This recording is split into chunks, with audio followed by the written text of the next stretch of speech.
Good morning. Tara, basa na tayo ng ating libro guys. Magandang balita, Biblia. Today is 30 October 2024. Nandito na tayo sa aklat ng Lucas, chapter 6. Katanungan tungkol sa araw ng pamamahinga. Pakisabayan ako ng basa guys. Nang pare-pareho tayo dito matuto sa salita ng Diyos at sa history na rin ni Jesus. Mabilisan lang ito kasi talagang aywan ko ba bakit lutang ang utak ko. Ilang araw nang lutang ang utak ko. Minsan pag nagbabasa ako, yung parang nahihinto na aywan ko ba, bahala na kay Father God. Nawa tuloy-tuloy ngayon yung pagbasa natin. Katanungan tungkol sa araw ng pamamahinga. Lucas chapter 6 verse 1, isang araw ng pamamahinga, nagdaraan sina Jesus sa isang triguhan. Ang kanyang mga alagad ay pumitas na mga uhay ng trigo at kanila itong kinain matapos kuskusin sa kanilang mga kamay. Verse 2, bakit kayo gumagawa ng bawal sa kautusan sa araw ng pamamahinga? Tanong ng ilang Pariseo. Verse 3, sinagot sila ni Jesus, hindi ba ninyo nabasa ang ginawa ni David nang minsang magutom sila ng kanyang mga kasama? Verse 4, di ba't pumasok sila sa bahay ng Diyos at kumain ng tinapay na handog na tanging mga pari lamang ang may karapatang kumain, binigyan pa niya ang kanyang mga kasama. Verse 5, at sinabi pa ni Jesus, ang anak ng tao ay siyang Panginoon ng araw ng pamamahinga. Ang taong paralisado ang kamay.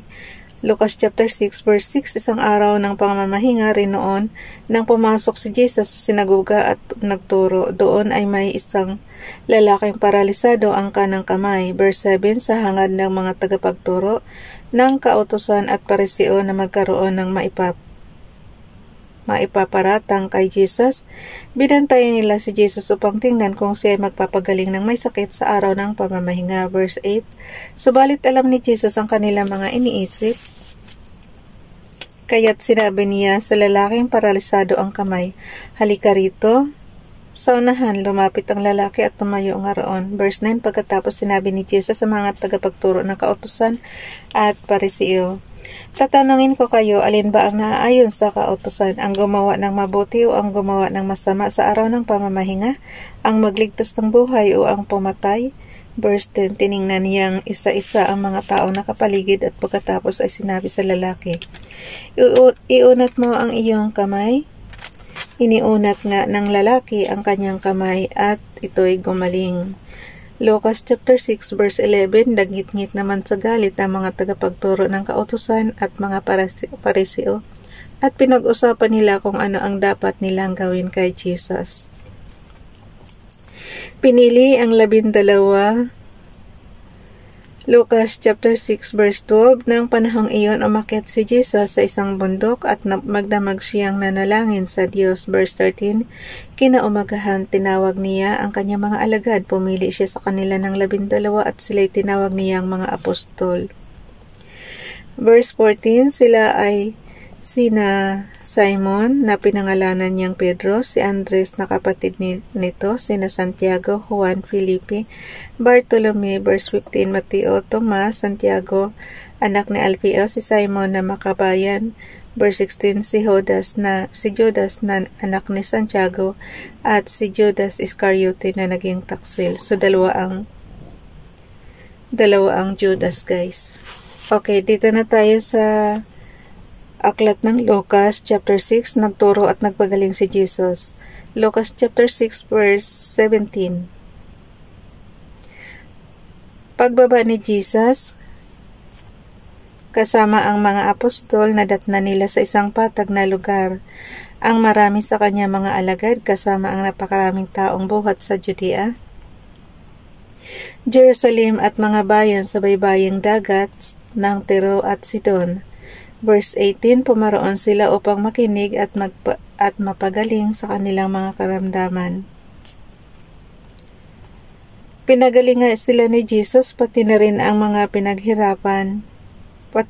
pinagalingan sila ni Jesus pati na rin ang mga pinapahirapan ng masasamang espiritu. Nung araw ba si Jesus lang talaga ang pinakadoktor nila? Kasi sa generation natin ngayon, maraming doktor eh. Okay. Ulitin ko yung Lucas chapter 6 verse 18. Pumaroon sila upang makinig at mapagaling sa kanilang mga karamdaman. Pinagalingan sila ni Jesus pati na rin ang mga pinapahirapan ng masasamang espiritu. Verse 19, sinisikap ng lahat ng may sakit na makahawak man lamang sa kanya sapagkat may kapangyarihan siyang nagpapagaling ng lahat ng karamdaman. So kumbaga sa sa generation natin, specialist sa lahat ng sakit si Jesus. Kasi sa generation natin ngayon, may mga doktor lang para sa sakit sa balat, may doktor din na para lang sa mga panganganak. So si Jesus para pangkalahatan talaga. Ang pagkaintindi ko kasi dito sa nakasulat, lahat napapagaling niya. So specialist siya sa lahat ng sakit. Hindi katulad sa generation natin na mayroon lang tayong doktor para sa, yung nga sinasabi ko sa inyo, sa sakit sa balat. Mayroon ding doktor na para lang sa panganganak. Mayroon din doktor na para lang sa puso. Yung mga ganun. Mapalad at ang kahabag-habag. Lucas chapter 6 verse 20. Tumingin si Jesus sa mga alagad at sinabi, mapalad kayo mga mahihirap sapagkat kayo'y paghaharian ng Diyos. Verse 21, mapalad kayo mga nagugutom ngayon sapagkat kayo'y bubusugin ng Diyos. Mapalad kayo mga tumatangis ngayon sapagkat kayo'y bibigyang kagalakan.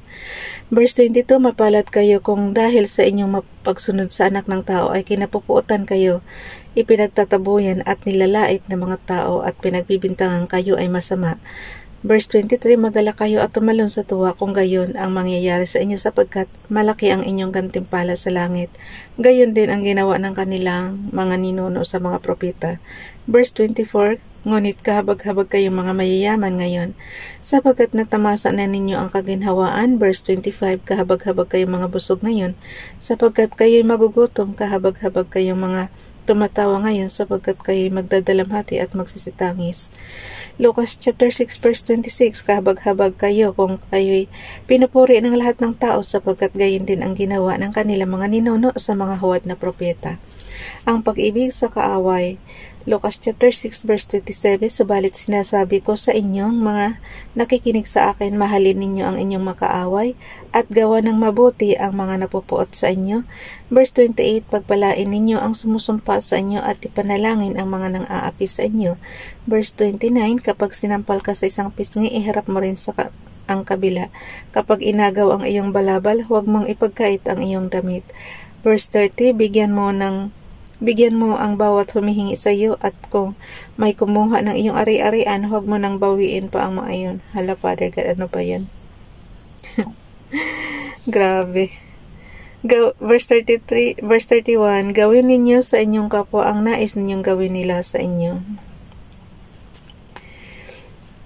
Sobrang bait mo na nito, guys. Sobrang banal mo na kung magagawa mo yan lahat. Yung sampaling ka na, tapos ibibigyan mo pa yung kabilang pisngi mo. Tapos, yung isa naman, kinuha na yung ari-arian mo, ibibigay mo pa. Talaga lang. Sobrang banal mo na yan. Awan ko kung may makakagawa pa niya sa generation natin. Verse 31, gawin ninyo sa inyong kapwa ang nais ninyong gawin nila sa inyo. Verse 32, kung ang nagmamahal lamang sa inyo ang inyong mamahalin, ano ang gantimpala? Ang inyong hihintayin, ang mga makasalanan man ay marunong ding magmahal sa mga nagmamahal sa kanila. Verse 33, kung ang mga nagmamabuti lamang sa inyo ang inyong gagawa ng mabuti, ano ang gantimpala ng inyong hihintayin? Kahit ang masasamang tao ay gumagawa rin niyan. Verse 34, at kung ang makakabayad lamang ang inyong pautangin, ano pang gantimpala ang inyong hihintayin? Kahit ang masasamang tao ay nagpapautang din sa kapwa nila masasama, sa kapwa rin nila. Okay, ulitin ko guys, sa kapwa nila masama, sa pag-asang sila ay mababayaran. Ibigay mo na lang kapag ganyang alam mong hindi ka babayaran. Pero nawa makonsensya naman yung mga nangungutang na hindi marunong magbayad. Ilang taon na.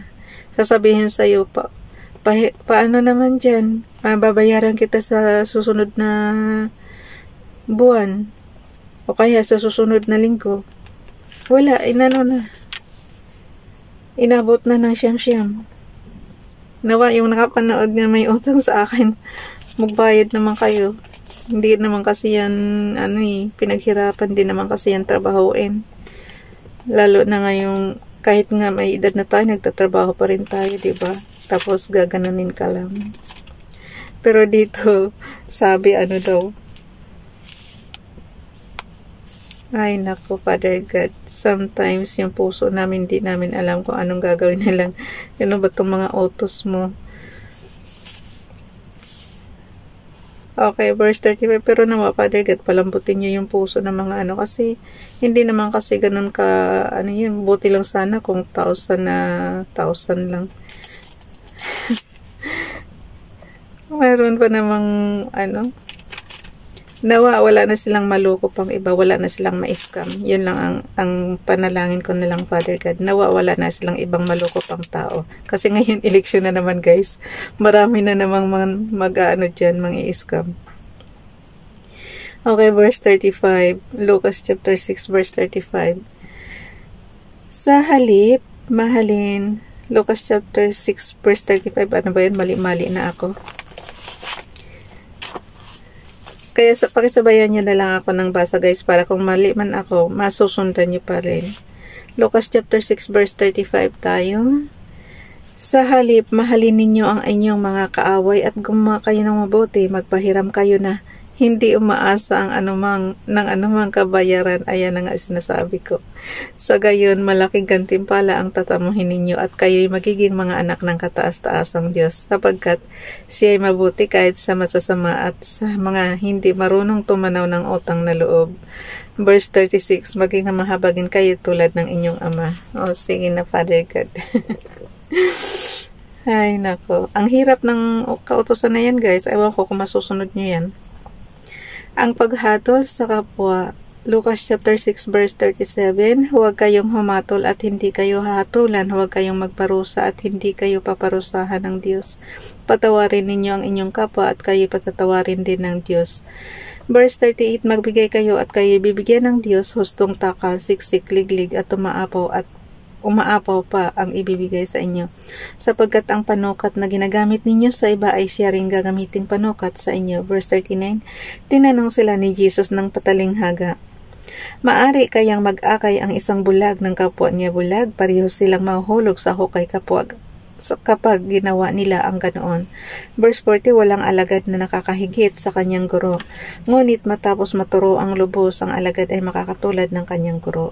Verse 41, bakit mo ipinapansin ang puwing ng iyong kapatid, ngunit hindi mo pinapansin ang troso sa iyong mata? Verse 42, paano mong masasabi sa iyong kapatid, hayaan mong alisin ko ang iyong puwing, gayong hindi mo nakikita ang trosong nasa iyong mata? Mapagkunwari, alisin mo muna ang troso sa iyong mata nang makakita kang mabuti. Sa gayon, maaalis mo na ang puwing ng iyong kapatid. Sa bunga makikilala ang puno.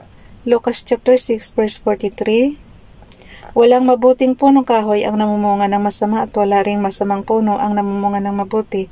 Verse 44, nakikilala ang bawat puno sa pamamagitan ng kanyang bunga, sapagkat hindi nakakapitas ng igos sa matitinik na halaman o ng ubas sa mga dawag.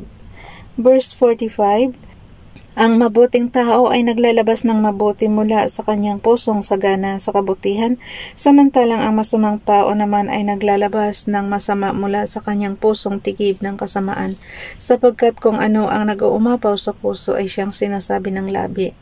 Ang dalawang ori ng taong nagtayo ng bahay. Lucas chapter 6 verse 46, bakit ninyo ako tinatawag na Panginoon, Panginoon, gayong hindi naman ninyo tinutupad ang sinasabi ko? Verse 47, sasabihin ko sa inyo kung ano ang katulad ng taong lumalapit sa akin, nakikinig sa aking mga salita at nagsasagawa ng mga ito. Verse 48, guys, siya ay katulad ng isang taong humukay ng malalim at nagtayo ng bahay sa pundasyong bato. Nang bumaha at bumugso ang tubig, hindi natinag ang bahay na itinayo, sapagkat matibay ang pagkakatayo nito. Verse 49, ngunit ang nakikinig naman ng aking mga salita at hindi tumutupad nito, ay katulad ng isang taong nagtayo ng bahay nang walang pundasyon. Nang bumaha at bumugso ang tubig sa bahay na iyon, kaagad itong bumagsak at lubusang nawasak. Okay, bukas na itong chapter 7 guys. Bye everyone. God bless.